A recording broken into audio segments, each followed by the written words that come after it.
Hello दोस्तों, आप सभी का अपने यूट्यूब चैनल पर स्वागत है। Today we are going to discuss UPSC prelims 2020 GS paper 1।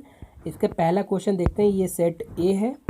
पहला क्वेश्चन है कि इन स्टेटमेंट को इनमें से कौन सा स्टेटमेंट करेक्ट है। ऑप्शन आपके ये 4 ऑप्शन दिए हुए हैं कि Aadhaar metadata can not be stored more than 3 month. गलत है, स्टोर हो सकता है।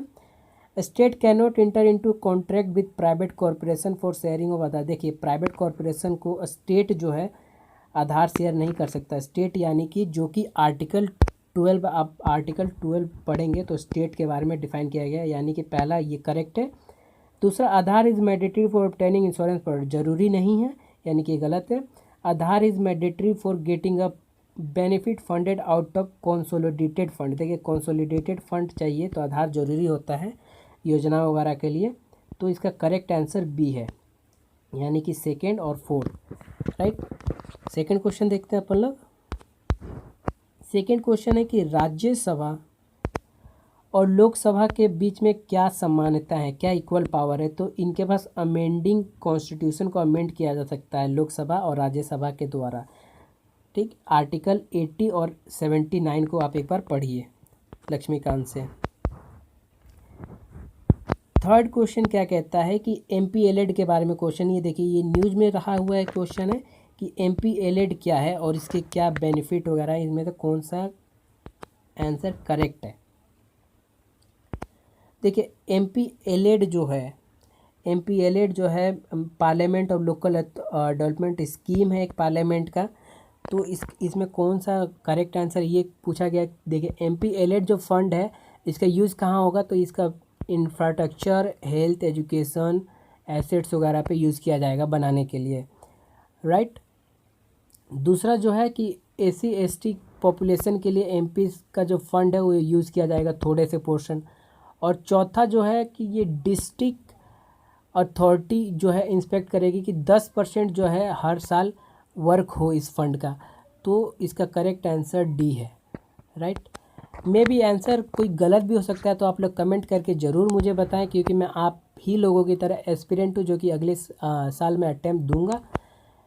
अगला क्वेश्चन है कि विच of the following categories of fundamental right in corporate protection against untouchability. देखिए, अनटचेबिलिटी को कौन जो है प्रोटेक्ट करता है कि अनटचेबिलिटी नहीं होगा हमारे समाज में। तो राइट टू इक्वालिटी जो कि आर्टिकल 14 से लेकर 18 तक दिया हुआ है, आप सभी को पता होगा। ठीक, इन सब का वीडियो जो है चैनल पर अवेलेबल है, एक बार आप जाके गो थ्रू भी कर सकते हैं। क्वेश्चन नंबर 5 जो है, in India separation of judiciary from the executive is enjoined. देखिए, जुडिशरी का सेपरेशन जो है किसके थ्रू हुआ है।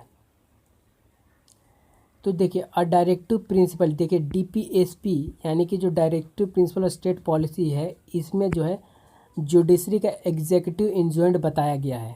सेपरेशन ऑफ जुडिशरी का बताया गया है कि ये किस तरीके से थोड़ा सा अलग है एग्जीक्यूटिव से। 6th जो क्वेश्चन है कि बजट, जो फाइनेंस मिनिस्टर निर्मला सीतारमण जो हैं, उन्होंने पार्लियामेंट में कुछ चीज़ें पेश की थी, जिसमें से the macro economic framework statement उन्होंने पेश किया था। ये कहाँ पर बताया गया है, ये जो प्रेजेंट किया था, क्या ये मैंडेटरी था या मैंडेटरी नहीं था। अगर मैंडेटरी था तो ये कहाँ पर अपने कॉन्स्टिट्यूशन में डिफाइन किया गया है। तो इसका जो करेक्ट आंसर है कि provisions of physical responsibility and budget management act 2013 में पेश किया गया। दोस्तों, थोड़ा गला ख़राब है, इसलिए थोड़ा ऑडियो जो है वो क्लियर नहीं आ रही होगी, तो आई होप आप थोड़ा कंसिडर करें। अब कॉन्स्टिट्यूशनल गवर्नमेंट बाय डेफिनेशन, देखिए डेफिनेशन के हिसाब से कॉन्स्टिट्यूशनल गवर्नमेंट का क्या मतलब होता है। कॉन्स्टिट्यूशनल गवर्नमेंट का मतलब होता है लिमिटेड गवर्नमेंट। ये एक स्टेटमेंट मेरे ख्याल से जब CA NRC का प्रोटेस्ट चल रहा था, ये स्टेटमेंट आया हुआ था द हिंदू में। Other than the fundamental right which of the following part of constitution India reflect the principle of. देखिए कि फंडामेंटल राइट्स जो है उसके अलावा इंडिया के कॉन्स्टिट्यूशन के किस पार्ट में universal declaration of human rights 1948 का जिक्र किया गया है। इसके प्रिंसिपल्स का जिक्र किया गया है, इसका जो प्रिंसिपल सिद्धांत है इन कहाँ पर जिक्र किया गया। देखिए, ह्यूमन फंडामेंटल राइट्स के अलावा जो चीज़ें बताई गई, सोशल क्या होता है, इंटीग्रिटी क्या होती है, सेकुलरिज्म क्या होती है, इन सब चीज़ों को डिफाइन प्रियम्बल में भी किया गया है, डीपीएसपी में भी किया गया है और फंडामेंटल ड्यूटीज़ में भी किया गया है लोगों के लिए। तो करेक्ट जो आंसर है इसका डी है, 1 2 3 यानी कि ऑल। अगला क्वेश्चन है कि जो एलएसए है यानी कि लीगल सर्विस अथॉरिटी, एक अथॉरिटी है जो कि जिन लोगों के पास पोटेंशियल नहीं होती, पैसे नहीं होते केस लड़ने के लिए, तो ये उनको लीगल अथॉरिटी प्रोवाइड करते हैं, वकील वगैरह प्रोवाइड करते हैं केस लड़ने के लिए। तो किन लोगों को बेनिफिट ये मिलता है, तो इसका करेक्ट आंसर ये है, यानी कि वो जिनका 1 लाख से एनुअल इनकम कम है और ट्रांसजेंडर जिनका एनुअल इनकम 2 लाख से कम है। 10th जो क्वेश्चन है कि इनमें से कौन सा पेयर्स करेक्ट मिलाया गया है, यानी कि इंटरनेशनल एग्रीमेंट और क्या सब्जेक्ट क्या थीम रहे थे, क्या सब्जेक्ट रहे थे एग्रीमेंट के। तो अल्मा आटा डिक्लेरेशन जो है health care of the people के लिए किया गया था, सब्जेक्ट इसका था।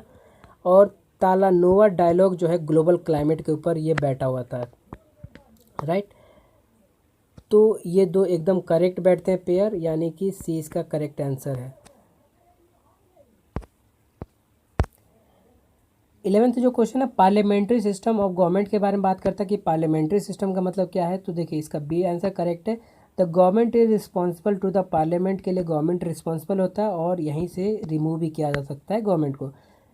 12th जो क्वेश्चन है which part of the constitution of India declare the ideal welfare state. देखिए वेलफेयर स्टेट की बात की गई है तो ये डीपीएसपी में आता है, जो कि आर्टिकल 36 से लेकर 51 तक में आते हैं, ठीक। इसके बारे में डीपीएसपी के बारे में सब कुछ बताया गया है, वेलफेयर स्टेट के बारे में। नेक्स्ट क्वेश्चन है कि इनमें से स्टेटमेंट को कंसीडर कीजिए आप। तो constitution of India defines its basic structure in terms of federalism, secularism, fundamental and rights and democracy. क्या ये करेक्ट है? सेकेंड है the constitution of India provides for judicial review, correct है, ये प्रोवाइड करता है judicial review. Safeguard the citizen liberties to preserve the ideal on the constitution based, यानी कि करेक्ट आंसर बी है, राइट। देखिए बेसिक स्ट्रक्चर के रूप में सेकुलरिज्म। 14th जो क्वेश्चन है कि गांधीवाद और मार्क्सवाद में क्या एग्रीमेंट होता है, कॉमन एग्रीमेंट या कॉमन रिजल्ट क्या है। तो इनका जो फाइनल गोल है कि स्टेटलेस सोसाइटी होना चाहिए, यानी कि कोई एक अथॉरिटी ऊपर नहीं स्टेबल होना चाहिए लोगों के ऊपर। इन the context of India which one of the following characteristic appropriate for bureaucracy. देखिए ब्यूरोक्रेसी के लिए कौन सा स्टेटमेंट जो है करेक्ट है इंडिया के अंदर। तो इसका करेक्ट आंसर है an agency for the implementation of the public policy. ये देखिए यही करेक्ट आंसर है, इसका आंसर मुझे इंटरनेट पे मिला था। The preamble to the constitution of India is, देखिए इंडिया का प्रियम्बल में मतलब क्या बताया गया, प्रियम्बल क्या है इस स्टेटमेंट के हिसाब से आपको बताना है। The part of constitution but has no legal effect independently for the other part. देखिए यही कहा गया है कि प्रियम्बल कॉन्स्टिट्यूशन का पार्ट है बट इसका कोई लीगल इफेक्ट नहीं है, यानी कि इसके ऊपर हम कोई कार्रवाई नहीं कर सकते। अगर आपने पढ़ा होगा तो केशवानंद भारती केस पढ़ा होगा, ठीक है ना, Keshavananda one of the leading case of India, Keshavananda Bharati case. और आपने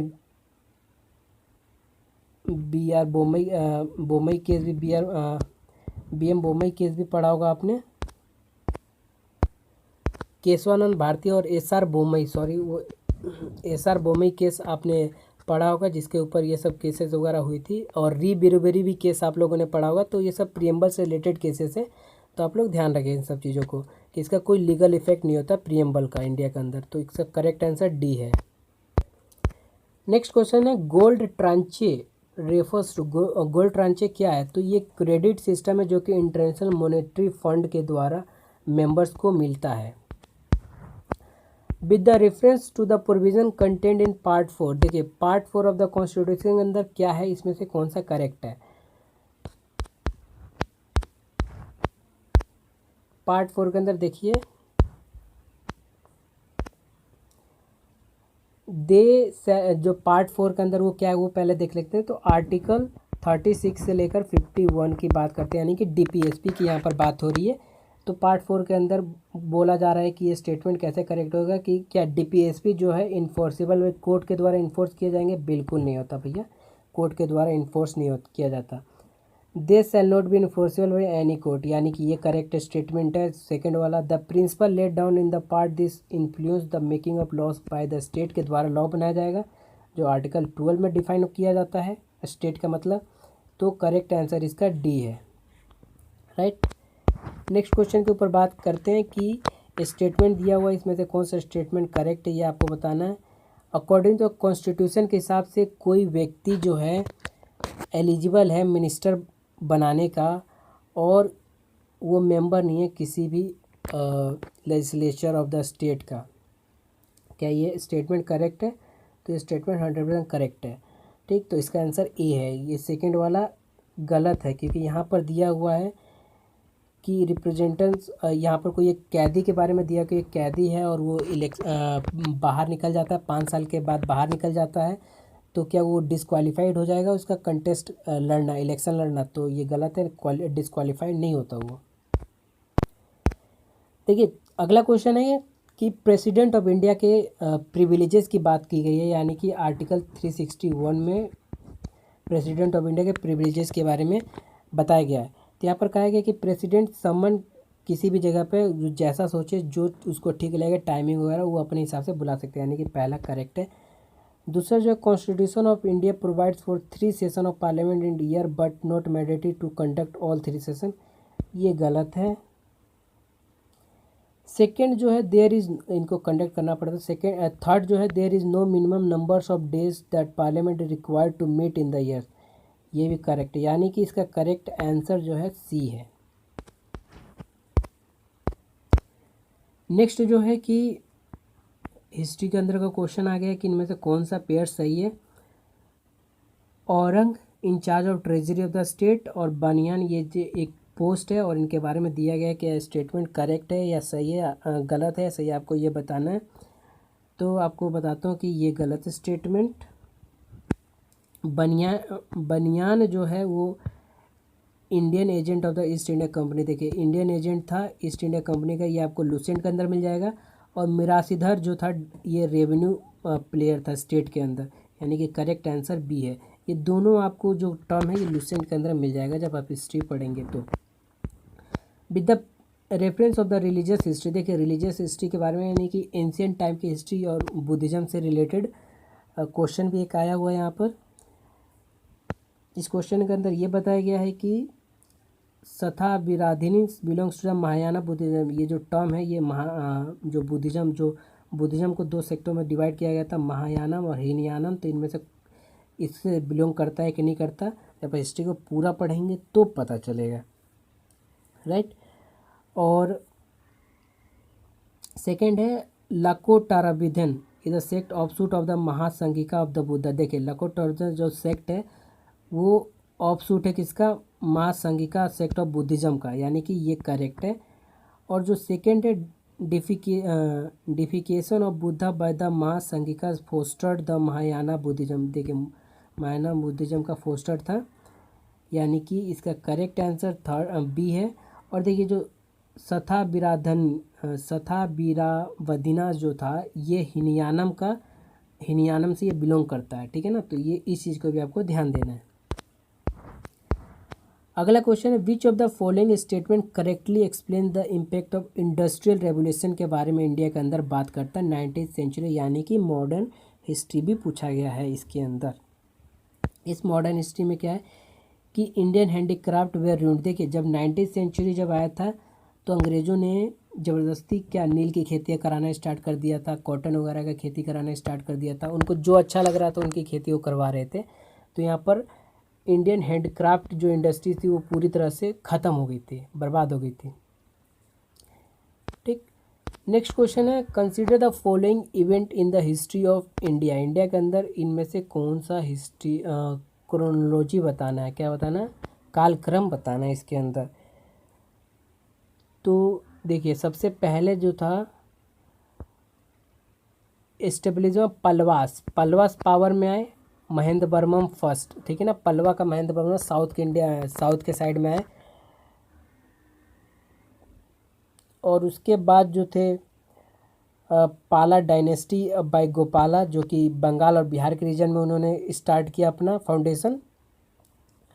और उसके बाद जो थे कि राइज ऑफ प्रतिहाराज, देखिए प्रतिहाराज जो थे वो भी आए, भोजा जो कि सेंट्रल इंडिया के बीच में आए थे। फिर जो लास्ट में जो थे थर्ड नंबर थे जो चोलास थे, ठीक है ना, जिसको इम्पीरियल चोला बाद में कहा गया, इन्होंने स्टेबल किया, यानी कि इसका करेक्ट आंसर सी है।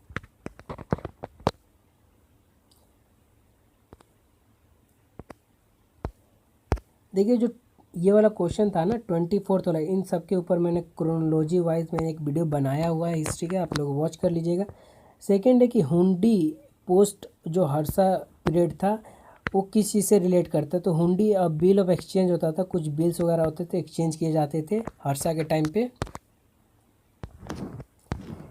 नेक्स्ट क्वेश्चन है कि with reference to the book of Desher Katha, ठीक है ना, Desher Katha written by the Sakharam Ganesh Deuskar, एक मराठी लेखक थे, इन्होंने एक बुक लिखी है, ये किसके ऊपर लिखा गया था ये बुक, तो इसका जो एकदम करेक्ट आंसर मैं बताता हूँ कि it was warned against the colonial state. देखिए कॉलोनियल स्टेट के बारे में वार्न किया गया था। और सेकेंड जो था कि it inspired for the performance of स्वदेशी, स्वदेशी के लिए इन्होंने जागरूक किया कि हमें स्वदेशी कपड़े अपनाने चाहिए, हमें स्वदेशी फॉक अपनाना चाहिए, हमें स्वदेशी मतलब रहन सहन कल्चर अपनाना चाहिए, ठीक। द यूज ऑफ द देश Deuskar was the specific country the region of Bengal, ये गलत है, यानी कि करेक्ट आंसर इसका ए है, पहला और दूसरा। द गांधी इरविन पैक्ट, यानी कि मॉडर्न इंडिया में हम ज़्यादा चल रहे हैं, अभी क्वेश्चन अच्छा खासा पूछा जा रहा है वहाँ से कि गांधी इरविन पैक्ट का इंक्लूड क्या मतलब है, रिजल्ट है, यानी कि मतलब क्या थीम था, क्या सब्जेक्ट था, तो इसका एकदम करेक्ट आंसर मैं बताता हूँ। इसके ऊपर भी मैंने एक वीडियो बना कर डाला हुआ है।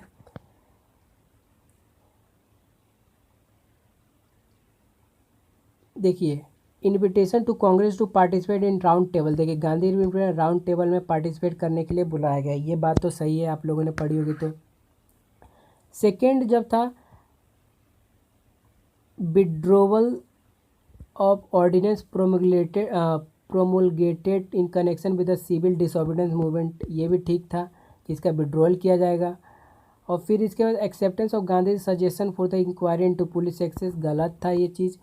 Release of only those prisoners who were not charged with violence, ये सही था, क्योंकि उस समय पे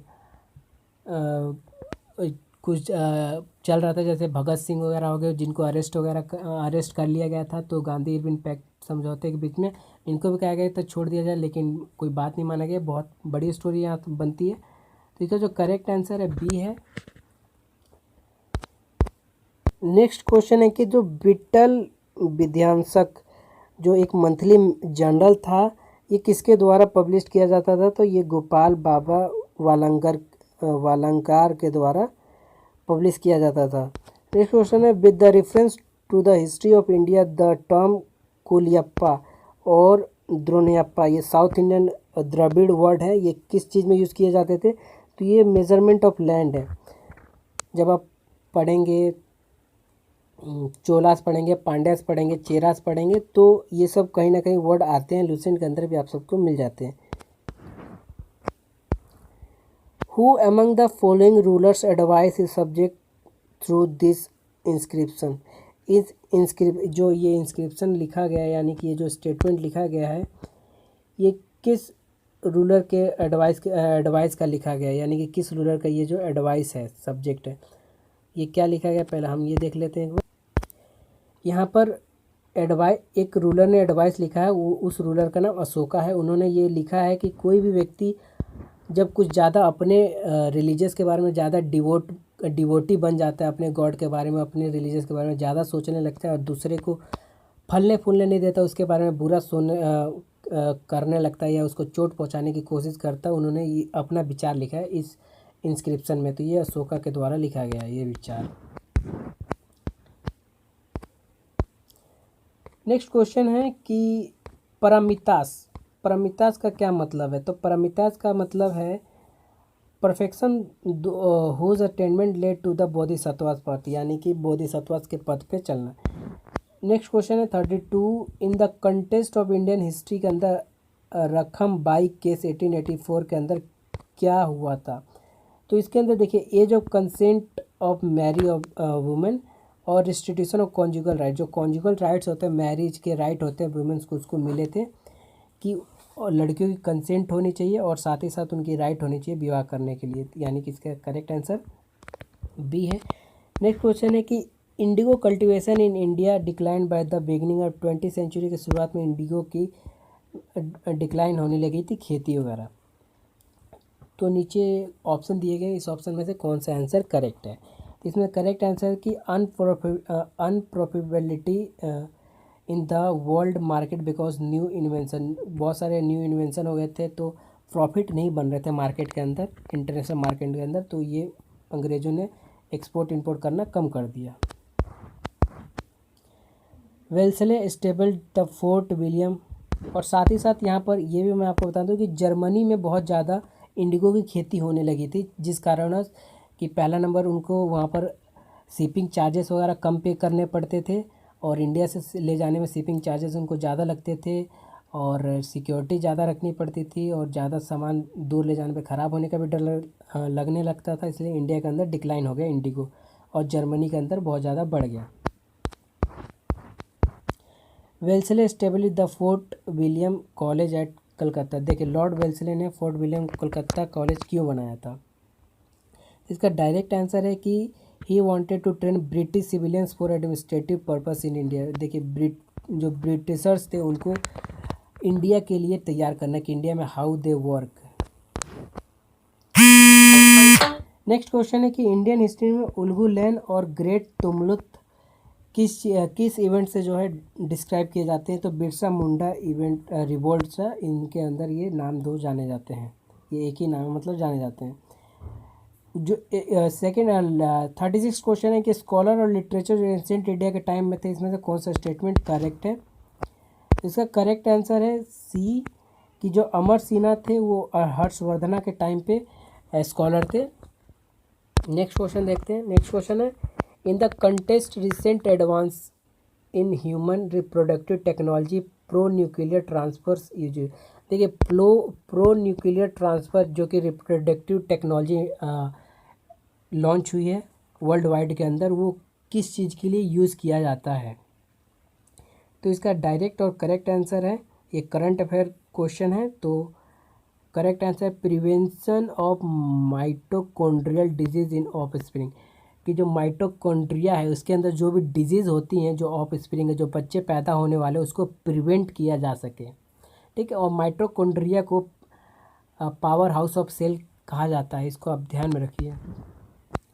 with the present rate state development artificial intelligent can effectively do which of the following, देखिए कि प्रेजेंट स्टेट जो है आर्टिफिशियल इंटेलिजेंट का क्या इफेक्ट डालेगा टेक्नोलॉजी के अंदर, इसके अंदर ये ऑप्शन दिए हुए हैं और नीचे स्टेटमेंट का ऑप्शन दिया हुआ है। तो देखते हैं इसका करेक्ट आंसर क्या होगा। देखिए तो इसका करेक्ट आंसर जो है इसमें bring a down electricity consumption, देखिए इलेक्ट्रिसिटी जो कंजप्शन उसको कम कर देगा। एआई जो फीचर आएगा वर्ल्ड वाइड के अंदर, ठीक, जो आया हुआ है। Create meaningful short stories songs, ये सब क्रिएट कर देगा। जाहिर सी बात, आप गूगल यूज़ कर रहे हैं, सीरी यूज़ कर रहे हैं, तो आप सबको पता होगा। डिजीज़ को डायग्नोस कर देगा एआई फीचर, ठीक है ना। Text to speech conversion, text को बोल के सुनाता है एआई जो एआई इंटेलिजेंस है। Wireless transmission of electric energy, देखिए और वायरलेस जैसे कि वायरलेस चार्जेस वगैरह आने लगे, यानी कि ये ऑल करेक्ट है। करेक्ट आंसर डी है। नेक्स्ट क्वेश्चन है with reference to visible light communication, ये देखिए साइंस एंड टेक्नोलॉजी का क्वेश्चन है कि visible light technology VLC which of the following statement are correct, इनमें से कौन सा स्टेटमेंट VLC के बारे में करेक्ट है। तो VLC इलेक्ट्रोमैग्नेटिक स्पेक्ट्रम वेवलेंथ, क्या VLC का क्या वेवलेंथ होता है। तो VLC का 375 से लेकर 780 nm नैनोमीटर तक होता है, यानी कि करेक्ट है। फिर उसके बाद VLC का long range optical wireless communication के नाम से जानते हैं, नो ये गलत है। दूसरा जो है VLC can transmit large amount of data faster than Bluetooth, ये करेक्ट है। VLC has no electromagnetic interference, ये भी सही है, यानी करेक्ट आंसर सी है। With reference to blockchain technology, देखिए ब्लॉकचेन टेक्नोलॉजी आजकल इंटरनेट पे बहुत ज़्यादा चल रहा है, इसके बारे में पूछा गया क्वेश्चन है, इनमें से कौन सा आंसर करेक्ट है। तो देखिए it is a public ledger that everyone can inspect but no single user control, देखिए ये सही बात है, सभी देख सकते हैं कि ए से बी कनेक्ट है, ठीक है ना, बी से सी कनेक्ट है, सी से डी कनेक्ट है, इस तरीके से कनेक्शन बनते चले जाते हैं, ठीक है ना, इस तरीके से ये सब देख सकते हैं, ये देख सकते हैं कितने लाखों लोग कनेक्ट है, लेकिन कंट्रोल एक नहीं कर सकता, यानी कि पहला करेक्ट आंसर। थर्ड भी इसका ऑप्शन करेक्ट है, application that depend on basic feature of blockchain can be developed without anybody permission, किसी परमिशन के बिना ये बनाया जा सकता है, यानी कि इसका करेक्ट आंसर डी है। नेक्स्ट क्वेश्चन है कि with reference to carbon nano tubes consider the following, देखिए कार्बन नैनो ट्यूब्स के बारे में बात की गई है, ये एक टाइप की प्लास्टिक है, राइट। तो इनमें से कौन सा करेक्ट इसका जो ऑप्शन स्टेटमेंट है ये साबित करेक्ट है, क्योंकि ये एक ड्रग्स का तरीका, इसको एंटीजेंस के रूप में बॉडी में भी लिया जा सकता है, और ये मतलब आर्टिफिशियल ब्लड कैपिलरीज के अंदर भी दिया जा सकता है, और they can be use in a biochemical sensor में भी यूज़ किया जा सकता है, और carbon nano tubes are biodegradable भी होती हैं, यानी कि all are correct, correct answer इसका डी है। कंसीडर द फॉलोइंग, ये पूरा एक स्टेटमेंट, इसको कंसीडर कीजिए आप लोग। Spraying pesticides on crop field, देखिए पेस्टिसाइड्स क्रॉप फील्ड पे स्प्रे करते हैं। Inspecting the craters of active volcanoes, collecting breath samples from spouting whales from for DNA analysis, तो इसमें से क्या क्वेश्चन किया गया है। At the present level of technology which of the above activity can be successfully carried out using drones, देखिए drone से कौन सी एक्टिविटीज़ की जा सकती है, इनमें से तीनों एक्टिविटी जो है ड्रोन से की जा सकती है, ये सब साइंस एंड टेक्नोलॉजी का इजी क्वेश्चन है। ये तीनों काम, स्प्रे करने का जो पेस्टिसाइड है स्प्रे करने का क्रॉप पे ड्रोन से किया जा सकता है, वोल्केनो को देखने का ड्रोन से किया जा सकता है, और DNA सैम्पलिंग का भी काम ड्रोन से किया जा सकता है। देखिए नेक्स्ट क्वेश्चन में एक ये एक्सपेरिमेंट दिया गया है, एक स्टेटमेंट दिया गया है, इस स्टेटमेंट को कहा गया है ये किस चीज़ से रेफर करता है, तो इसका करेक्ट आंसर ये लीज़ा के बारे में बताता है, ये एक्सपेरिमेंट, ये जो स्टेटमेंट है, ठीक। नेक्स्ट क्वेश्चन है कि genetic changes can be introduce, इसमें से कौन सा आंसर करेक्ट है, यही पूछा गया इसके अंदर। तो genetic changes can be introduce in the cells that produce eggs और स्पर्म ऑफ प्रोस्पेक्टिव पेरेंट, सही है ये बात। A person genome can be edited before birth at the early embryonic stage, बिल्कुल सही बात है, बायोटेक्नोलॉजी के द्वारा ये भी किया जा सकता है, एडिट किया जा सकता है। Human induce pluripotent stem cells can be injected into the एम्ब्रो of pig, ये भी किया जा सकता है, यानी कि करेक्ट आंसर इसका डी है। देखिए यहाँ पर एक वैक्सीन के बारे में पूछा गया है, न्यूमोकोकल कॉन्जुगेट वैक्सीन के बारे में, ये किसके ऊपर कारगर है। तो देखिए यहाँ पर pneumonia as well as meningitis और सेपिस के ऊपर यूज़ किया जा सकता है इसको, और सेकंड ये डिपेंड करता है एंटीबायोटिक के ऊपर और उसके इफेक्ट के ऊपर, इसका करेक्ट आंसर बी है। इन इंडिया द टर्म पब्लिक की इंफ्रास्ट्रक्चर, देखिए पब्लिक की इंफ्रास्ट्रक्चर क्या है इंडिया के अंदर, ये बात किया गया है यहाँ पर। तो डिजिटल सिक्योरिटी इंफ्रास्ट्रक्चर के बारे में बात किया गया, पब्लिक की इंफ्रास्ट्रक्चर के बारे में बात करते हैं। तो नेक्स्ट क्वेश्चन है which of the following statement are correct, इनमें से पूछा गया है कि प्लांट और एनिमल सेल्स के बीच में डिफरेंस क्या है। तो देखिए प्लांट सेल्स हैव सेलुलस होता है, और सेल वॉल्स विस्टल एनिमल सेल डू नॉट, देखिए एनिमल सेल के अंदर सेलुलस नहीं होता है, राइट।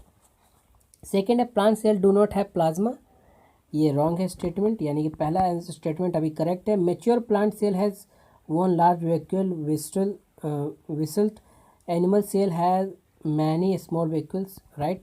यानी कि इसका करेक्ट आंसर सी है, वन और third only.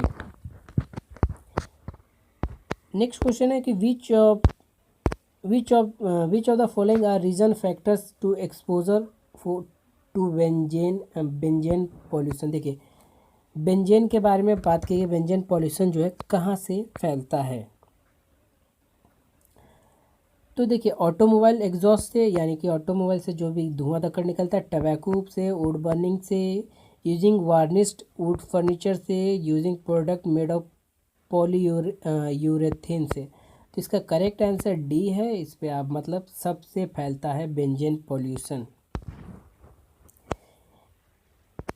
If another global financial crisis happens in the near future में, अगर कभी भी ग्लोबल फाइनेंशियल क्राइसिस होगा तो इनमें से क्या ह्यूमैनिटी इंडिया के अंदर होगा, क्या सिनेरियो रहेगा उसके अंदर। Not depending on short term foreign borrowings, ठीक है। ओपनिंग अप फॉरेन बैंक्स, गलत। Maintaining full capital amount, convertibility नहीं। यहाँ पर करेक्ट आंसर इकोनॉमिक्स से क्वेश्चन पूछा गया तो करेक्ट आंसर यहाँ पर फर्स्ट है, यानी कि ए। इफ़ यू विड्रॉ, देखिए आप अगर 1 लाख कैश निकालते हैं अपने बैंक से, डिमांड डिपॉजिट से at your bank, the immediate effect on aggregate money supply in the economic bill. तो इकोनॉमी के अंदर क्या aggregate demand and supply create होगा। तो इसका करेक्ट आंसर है टू लीव इट अनचेंज, कुछ भी नहीं होगा, क्योंकि वह पैसे तो आपके पास बैंक में थे और अभी भी आपके पास है। इकोनॉमिक्स के एक क्वेश्चन में स्किप मार दिया क्योंकि वो क्वेश्चन जो है मैंने पढ़ा नहीं है। द टर्म वेस्ट टैक्सेस के बारे में बात की गई है कि अभी न्यूज़ में रहा था, ये किस चीज़ के लिए प्रख्यात है। तो इसका करेक्ट आंसर ए है, क्रूड ऑयल के लिए जाना गया है ये, राइट। जो वेस्ट टेक्सास है ये साउथ अमेरिका का देश है।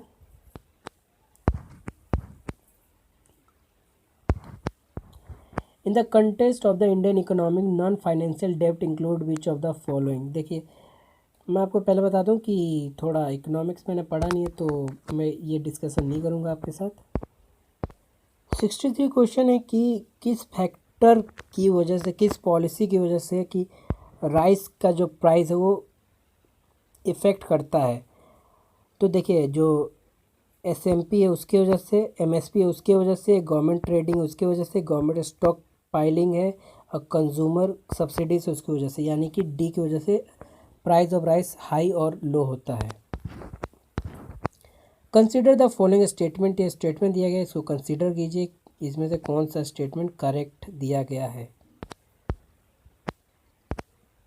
Value of Indo Sri Lanka trade has consistently increase in the last decade. Last time में ट्रेड इंडिया और श्रीलंका के बीच में क्या बढ़ा है और क्या घटा है।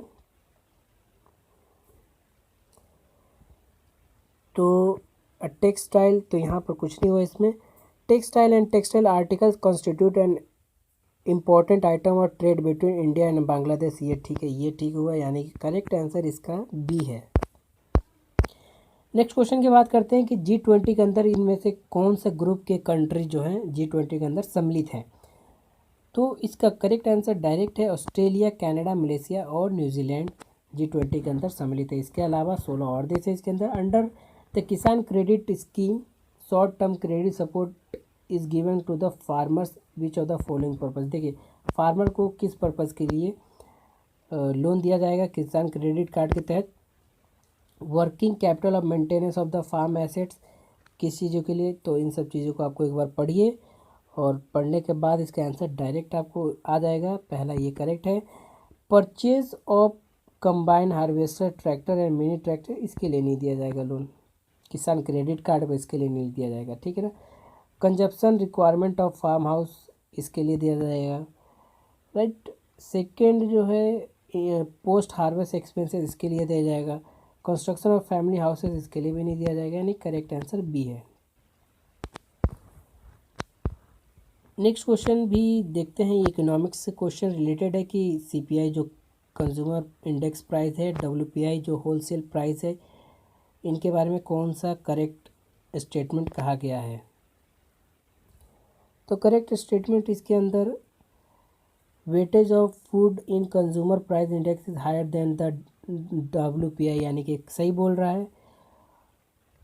और इसके अलावा WPI does not capture changes in the price service which CPI does, ये भी करेक्ट कह रहा है। Reserve Bank of India has now adopted WPI as a key measure of inflation, गलत है ये चीज़, यानी कि करेक्ट आंसर ए है। कंसीडर द फॉलोइंग, यानी कि इन पेयर्स को कौन सा पेयर जो है करेक्टली मैच किया गया है। तो वोल्गा जो रिवर है वो कैस्पियन सी के अंदर फ्लो करती है, कैस्पियन सी में जाकर गिरती है, ये करेक्ट है, ठीक है ना। और इसके अलावा जो है जाम्बेजी जो रिवर है इंडियन ओशन में आके गिरती है, ये भी करेक्ट है, यानी कि सी आंसर इसका करेक्ट है। मेकोंग अंडमान सी में नहीं गिरती। और थेम्स जो है आयरिश सी में नहीं गिरती, थेम्स जो कि लंदन में है, वो आयरिश सी में नहीं गिरती। कंसिडर द फॉलोइंग स्टेटमेंट, इनमें से देखिए ये सब इकोनॉमिक्स के और करंट अफेयर के रिलेटेड क्वेश्चन है, तो आई होप कि आपने अच्छे से पढ़ा होगा, तो आपको ये आता होगा। अभी मैंने करंट अफेयर उतने अच्छे से पढ़ा नहीं है और ना ही मैंने इकोनॉमिक्स के पोर्शन अभी पढ़ा है, तो मुझे अभी ये सब नहीं आ रहा है अच्छे से।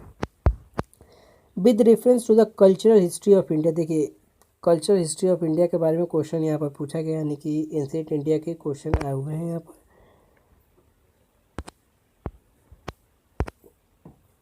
क्वेश्चन क्या है, तो इनमें से कौन सा मैच किया हुआ, करेक्ट मैच किया हुआ है। तो परिवर्जका यानी कि रिनाउंसिएंट एंड वांडरर, यानी कि करेक्ट मैच किया गया है। और श्रमणन यानी कि priest with the highest status, यानी कि श्रमणा जो कि प्रिस्ट होते थे हाईएस्ट स्टेटस के, ये गलत किया गया है। उपासका का मतलब होता था जो कि बुद्धिस्ट फॉलोवर होते थे, यानी कि ये करेक्ट मैच किया गया, यानी कि बी जो है बिल्कुल करेक्ट है। और ये जो टर्म है आपको लूसेंट में 100% मिल जाएंगे, आप लोग गो थ्रू कर लीजिए एक बार। देखिए नेक्स्ट क्वेश्चन जो है geography, next question geography portion से है कि इंडियन एलिफेंट के बारे में क्वेश्चन कहा गया है कि the leader of elephant group is female, female जो है लीडर होती है, करेक्ट है ये चीज़। और सेकेंड जो चीज़ है यहाँ पर द मैक्सिमम जेस्टेशन पीरियड, यानी कि प्रेगनेंसी का जो पीरियड एलिफेंट का वो 22 महीने का होता है, करेक्ट है ये चीज़। Elephant can normally go on calving till the age of 14 years, ये नहीं है, गलत है ये। Among the state in India the highest elephant population in Kerala, ये भी स्टेटमेंट गलत है।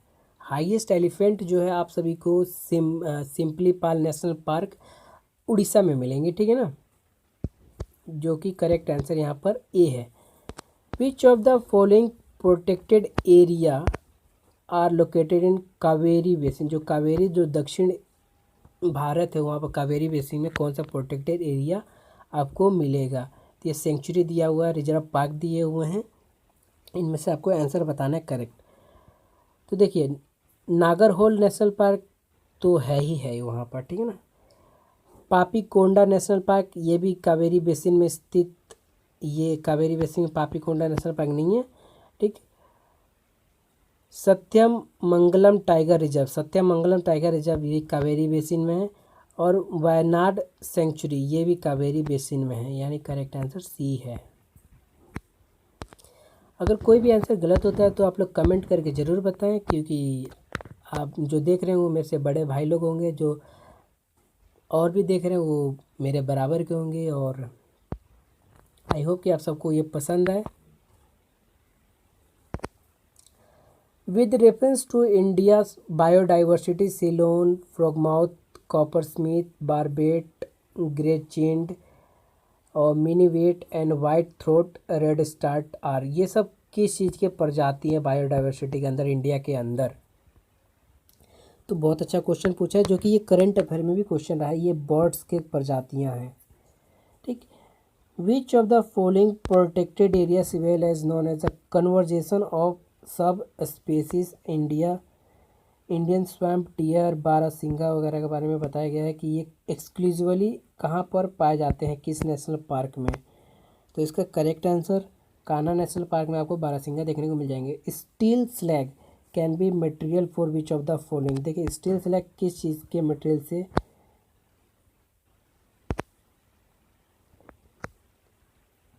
इसमें से कौन सा स्टेटमेंट करेक्ट है स्टील स्लैग के बारे में? तो स्टील स्लैग के बारे में स्टेटमेंट करेक्ट है। तीन statement, construction of base road, road का बेस बनाया जाता है, इंप्रूवमेंट ऑफ एग्रीकल्चर सॉइल भी, प्रोडक्शन ऑफ सीमेंट में भी यूज़ किया जाता है स्टील स्लैग को। Which of the following are most likely places to find the musk deer in natural habitat, देखिए मस्क डियर को फाइंड करने के लिए सबसे नेचुरल हैबिटेट कहाँ पर है? तो इसका करेक्ट जो आंसर मैं आपको बताता हूँ, अशोकत वाइल्ड लाइफ सेंचुरी और गंगोत्री नेशनल पार्क, जो कि आपको ये उत्तराखंड और हिमालय के रीजन में मिल जाएगा, ठीक है ना।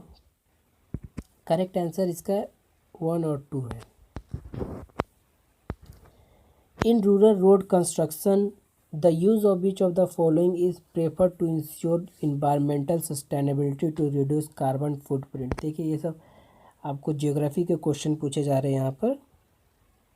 तो कॉपर स्लेग जो है सस्टेन फुटप्रिंट के रूप में यूज़ किया जाता है, और gold mix Asphalt of technology का भी यूज़ किया जाता है, ठीक है ना। गोल्ड नहीं, वो कोल्ड है। और जियो टेक्सटाइल का भी यूज़ किया जाता है, यानी कि करेक्ट आंसर इसका ए है। नेक्स्ट क्वेश्चन है कि कोल एस जो है वो क्या arsenic, lead and mercury content करता है? तो सही बात है, कंटेंट करता है। Coal fired power plant release sulphur dioxide oxides of nitrogen into the environment, ये भी बात ठीक है। High ash content is there in India coal, ठीक है ये बात, यानी कि डी इसका आंसर करेक्ट है। What is the use of biochar, देखिए बायोचार का क्या यूज़ किया जाता है? Biochar can be use as a part of the growing medium in vertical farming, क्या वर्टिकल फार्मिंग में बायोचार का यूज़ किया जा सकता है? बिल्कुल किया जाता है बायोचार, और ये न्यूज़ में रहा है, अगर आप एक बार गूगल भी कर लेंगे तो ये न्यूज़ में आपको बायोचार मिल जाएगा। When biochar is a part of growing medium is a promote to growth of nitrogen fixation microbes, ये भी बिल्कुल ठीक है। When biochar is a part of growing medium enables the growing mediums of to retain water for longer time, ये भी ठीक है, यानी कि ये इसका आंसर डी है। ये बायोचार आप एक बार दृष्टि आई इसका वीकली जो न्यूज़ वगैरह आता है वो भी आप देख सकते हैं, ये बायोचार के बारे में बताया गया है उसके ऊपर। If a particular plant species is placed under schedule 6 of the wild life protection act 1972, what is the implication, अगर किसी स्पेसीज को इस शेड्यूल के अंदर 1972 के वाइल्ड लाइफ प्रोटेक्शन के अंदर अधिनियम के अंदर डालते हैं तो क्या इम्पेक्ट पड़ता है? तो इसका क्या इम्पैक्ट पड़ेगा? A license is required to cultivate the plant, बिल्कुल सही बात है, लाइसेंस रिक्वायर्ड होगा। Such a plant can not be cultivated under any circumstances, और it is a genetically modified crop plant, ये गलत है। और such a plant is invasive and harmful to the ecosystem, ये भी गलत है। देखिए तो यहाँ पर जो है लाइसेंस रिक्वायर्ड नहीं होगा, but such a plant can not be cultivated any circumstances, इन दोनों में से कोई एक आंसर हो सकता है, प्रोबेबिलिटी है ए या बी की। With reference to the period of Gupta dynasty in ancient India the towns of Ghantasala and Kandura and Chaul were known as, देखिए ये सब किस क्या है, घंटासाला, चौल, गुप्ता पीरियड के अंदर। तो ये जो चीज़ें हैं आप सभी को लुसेंट में मिल जाएंगी ये वाली चीज़ें, और आर एस शर्मा की एनसीईआरटी में मिल जाएंगी आपको, ancient India port handling foreign state. देखिए ये कंदूरा, चौल और घंटासाला जो थे गुप्ता पीरियड के अंदर पोर्ट थे, बंदरगाह थे जहाँ से फॉरेन ट्रेड किया जाता था। What is the advantages of zero tillage in agriculture. Zero tillage का मतलब एडवांटेज क्या है एग्रीकल्चर के अंदर। तो इसका एडवांटेज है, देखिए sowing of wheat is possible without burning residue previous crop. देखिए क्या होता है कि पराली लोग जलाते हैं, उसको ना जलाने के बजाय डायरेक्ट एग्रीकल्चर किया जाए जीरो टाइलेज करके। ये भी न्यूज़ में रहा है काफ़ी, तो ये पहला करेक्ट है इसका। ठीक, दूसरा जो है without the need of nursery of rice sapling directing planting of paddy seeds into the wet soil in the possible, ये भी ठीक है। Carbon sequestration in the soil is possible, ये भी ठीक है, यानी कि करेक्ट आंसर इसका डी है। Next question, according to the India's national policy on the biofuels के ऊपर जो पॉलिसी है वो किस चीज़ के बारे में बात करती है। तो देखिए कसावा के बारे में बात करती है, ठीक है ना, डैमेज व्हीट ग्रेन्स के बारे में बात करती है, ठीक। उसके बाद जो है रोटन पोटैटोज के बारे में बात करती है और शुगर बीट के बारे में बात करती है। क्या है, according to the national policy on biofuel which following can be use as the raw material. देखिए बायोफ्यूल बनाने के लिए किन रॉ मटेरियल का यूज़ किया जा सकता है। इसको किया जा सकता है, इसको किया जा सकता है, इसको किया जा सकता है और इसको किया जा सकता है, यानी कि करेक्ट आंसर जो है ए है। इन सबको बायोफ्यूल बनाने के लिए यूज़ किया जा सकता है। Which of the following statement best describe the term social cost carbon. देखिए social cost carbon it is a major monetary value. यहाँ पर social cost of carbon value की बात की गई है, एक मॉनेटरी वैल्यू की बात की गई है इसके कार्बन के बारे में कि कार्बन की क्या मॉनेटरी वैल्यू हो सकती है। तो यहाँ पर देखिए लॉन्ग टर्म डैमेज कर सकता है, इसके कुछ ही टन CO2 जो जो होता है रिलीज होता है उससे एक साल में, ठीक है। इसका करेक्ट आंसर ए है। नेक्स्ट है with reference to pulse production in India consider the following. देखिए पल्सेस जो होते हैं दालें के बारे में, black gram can be cultivated as both kharif and rabi. क्या रबी और खरीफ दोनों में चने को उगाया जाता है यहाँ पर इंडिया के अंदर? तो बात ठीक कही गई है, यहाँ पर दोनों में चना उग सकता है। Green gram alone account for nearly half of pulse production in the last 3 decades, while the production of kharif pulses has increased, the production of rabi pulses has decreased। नहीं ऐसा तो नहीं हुआ है, लेकिन करेक्ट आंसर इसका ए है, यानी कि काले चने को गर्मी और सर्दी दोनों में उगाया जा सकता है। इंडिया के अंदर किसको इको फ्रेंडली एग्रीकल्चर के रूप में प्रैक्टिस किया जा सकता है, इसमें से करेक्ट स्टेटमेंट कौन सा है? तो देखिए क्रॉप डाइवर्सिफिकेशन किया जा सकता है, लिगम इंटेंसिफिकेशन किया जा सकता है, टेंसियोमीटर यूज़ किया जा सकता है, वर्टिकल फार्मिंग किया जा सकता है, यानी कि करेक्ट आंसर इसका डी है, ठीक। नेक्स्ट जो क्वेश्चन है कि what are the advantages of fertigation in agriculture के अंदर फर्टिगेशन जो करना है उसके एडवांटेजेस क्या हैं? तो इसका जो करेक्ट आंसर हो सकता है may be controlling the alkalinity of irrigation water is possible. देखिए अल्कलिनिटी जो है कंट्रोल किया जा सकता है वाटर का एरीगेट करके।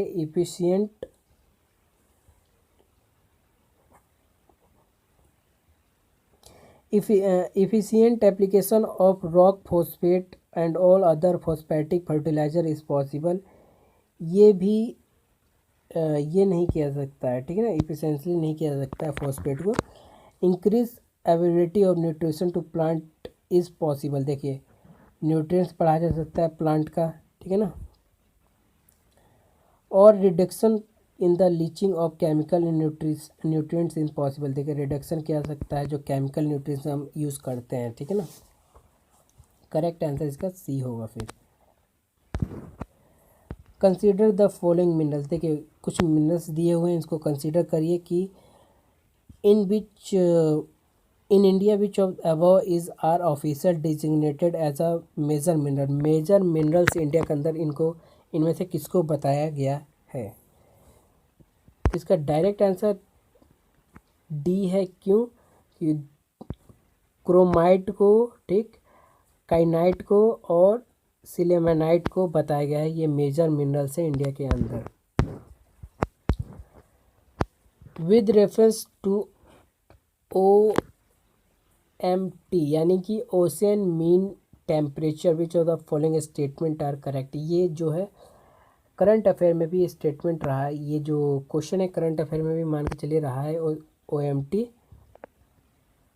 ठीक। तो इसके बारे में क्या सही है यही पूछा गया है।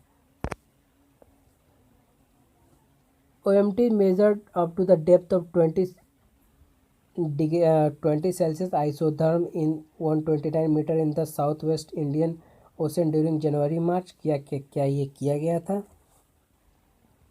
नेक्स्ट क्वेश्चन है OMT collected during January March can be used in assessing whether the amount of rainfall in monsoon will be less or more than certain long term means। तो ये जनवरी मार्च में किया गया था, ये तो बात तो करेक्ट है, यानी कि ये वाला जनवरी मार्च वाला तो चीज़ यहाँ पर करेक्ट है, लेकिन इतने टेम्परेचर पे किया गया था, डेप्थ में किया गया था, तो ये गलत है। यहाँ पर ये जो है 30 डिग्री सेल्सियस होगा, 25 डिग्री सेल्सियस वगैरह में किया गया था, 22 और 5 के बीच में, ठीक है ना। तो इसका करेक्ट आंसर ए है। सॉरी 90 बी है, इसका करेक्ट आंसर बी है, खाली सेकंड, ठीक है ना। With reference to chemical fertilisers in India, सारे साइंस के क्वेश्चन निकल के आ रहे हैं यहाँ पर। 95th क्वेश्चन जो है, 94th क्वेश्चन मुझे नहीं आया दोस्तों, आप लोग एक बार उसे देख लीजिएगा वीडियो पॉज करके। With reference to India's Desert National Park which of the following statement are correct. India के डेजर्ट नेशनल पार्क के बारे में कौन सा स्टेटमेंट सही है। It is spread over 2 district, ठीक है, इससे 2 डिस्ट्रिक्ट से ज़्यादा फैला हुआ डेजर्ट नेशनल पार्क है। There is no human habitation inside the park, देखते हैं। It is the natural habitats of great Indian bustard, कि इसके बारे में सही है। तो इसका करेक्ट आंसर सी है, कि ठीक है, पहला 2 डिस्ट्रिक्ट से ज़्यादा फैला हुआ है, भरतपुर और उसके नज़दीकी डिस्ट्रिक्ट दूसरा मुझे याद नहीं आ रहा, ठीक। और सेकंड जो है कि ये natural habitats great Indian bustard है, यानी कि सी इसका करेक्ट आंसर है। Siachen glacier is situated to the, Siachen glacier कहाँ पर है, ये भी न्यूज़ में रहा है और फिलहाल तो अभी तक न्यूज़ में ही बना हुआ है। तो सियाचिन जो है नॉर्थ नुब्रा वैली में फैला हुआ है, इसके बारे में आपको पता होगा। With reference to the history of India, India के बारे में बात किया गया है कि भिलसा क्या मध्य प्रदेश में, कौन सा करेक्टली मैच किया गया है। धर्व समुद्रा महाराष्ट्र में है, गिरिनगर गुजरात में है और सस्तानेश्वरा उत्तर प्रदेश में, से कौन सा हिस्ट्री के अंदर से दिया गया है, तो कौन सा पेयर जो है करेक्ट मैच किया गया है। तो यहाँ पर जो है पहला, यानी कि जो भिलसा जो है मध्य प्रदेश में है, आपको पता है, और थर्ड जो है गिरिनगर वो गुजरात में, ये भी पता है। द्वारा समुद्रा जो है ये तमिलनाडु में है, तो ये महाराष्ट्र गलत है। और सत्तनेश्वरा जो है ये शायद से तेलंगाना में, तेलंगाना में, आंध्र प्रदेश रीजन में है, तो इसका करेक्ट आंसर ए है।